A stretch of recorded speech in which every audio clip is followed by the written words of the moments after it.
invece a raccontare una storia, che è una storia venuta fuori perché pochi giorni fa è stato il 25 aprile, l'anniversario della liberazione, e sono venute fuori tante storie legate a quella data. Alcune sono state raccontate dai giornali, anche noi abbiamo avuto ospiti in studio per parlare della lotta di liberazione partigiana, eccetera.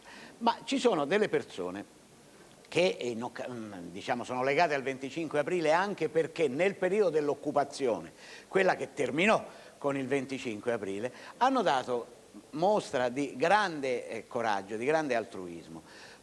Persone che spesso sono sconosciute. C'è un uomo, per esempio, che si chiamava Gino Lisi, viveva a Firenze, con l'aiuto della sua famiglia, tutti d'accordo anche con la moglie e i figli piccoli, è riuscito a salvare moltissime persone dai campi di concentramento. Ecco, vedete questo giornale, il Perlasca della stazione, perché alla stazione Santa Maria Novella di Firenze salvava i soldati che venivano deportati verso i campi di concentramento tedeschi.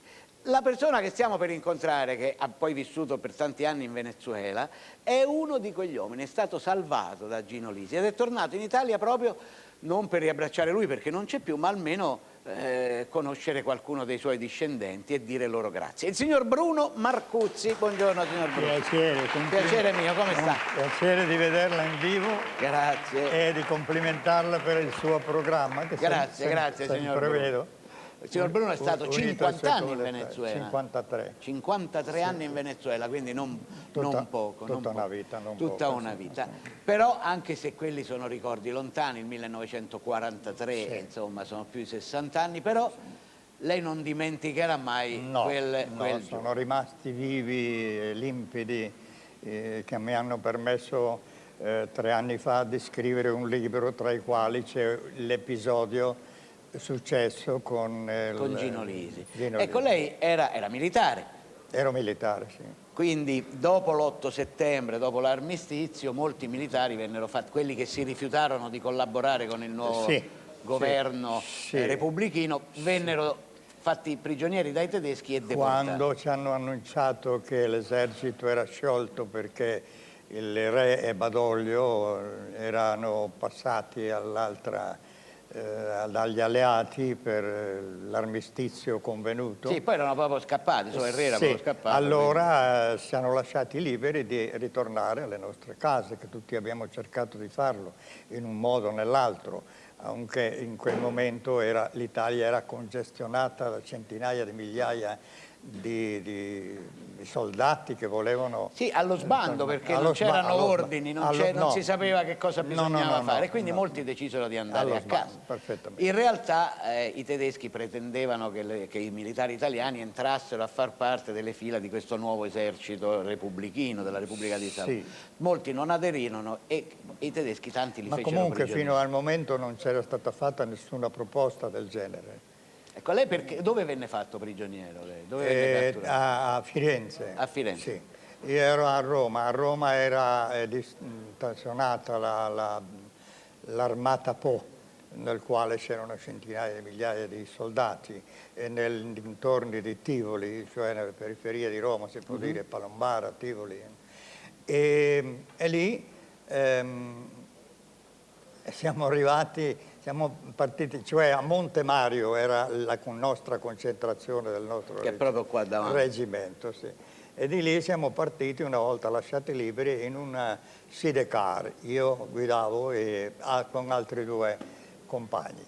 Però per sfuggire ai posti di blocco tedeschi abbiamo preso vie traverse, cioè vie per la campagna, insomma, non le strade grandi, le quali fu impossibile seguire perché si è fatto notte e non sapevamo dove andavamo al nord, ma dopo ci siamo messi sulla strada e abbiamo puntato verso Rieti. Per Rieti ci hanno detto che era impossibile passare in quanto i tedeschi avevano posti di blocco che non permettevano passare a nessuno. Allora abbiamo rifatto la strada a ritroso, però abbiamo trovato un posto di blocco che ci hanno fermati. Ci siamo messi in riga con la mitragliatrice sempre puntata su di noi, con il pistol machine anche, misure estreme con la loro ferocità, diciamo così, che dimostravano. Beh, certo, erano i tedeschi sì, molto decisi. Sì.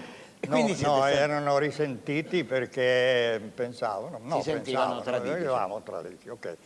E allora in un certo momento eravamo in riga, però arriva un camion, li ha distratti un po' e io ho pensato di scappare, fare un salto, ma non sapevo quanti metri erano il muro che separava la cinta della strada con la campagna.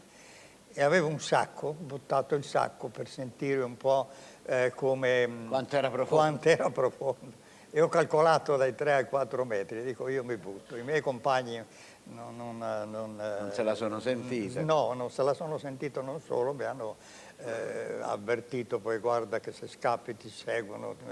Dico pensiamo che non ci vedo. Infatti erano distratti perché in quel momento è arrivato un camion e loro erano attenti al camion, così io ho potuto saltare. Mi sono saltato, ho trovato il mio sacco sotto, dove avevo qualche alimento in previsione di questa... E quindi è riuscito a scappare? E sono riuscito a scappare. E ho visto una mia macchia oscura perché era già tardi la sera e mi sono messo dentro, era un campo di mais. Io vedevo delle luci lontano e lontano era, dopo ho saputo, era Palombara. Sono rimasto lì perché ero rimasto senza fiato e la paura era presente. E dopo ho fatto un giro a semicerchio e sono rientrato sulla strada per vedere dove andavo, cosa si poteva fare. E ho trovato un camion al bordo della strada. Sono montato il camion, l'ho messo in moto, aveva la chiave. Ah, ce l'hai proprio preso? Sì, sì, e sono partito.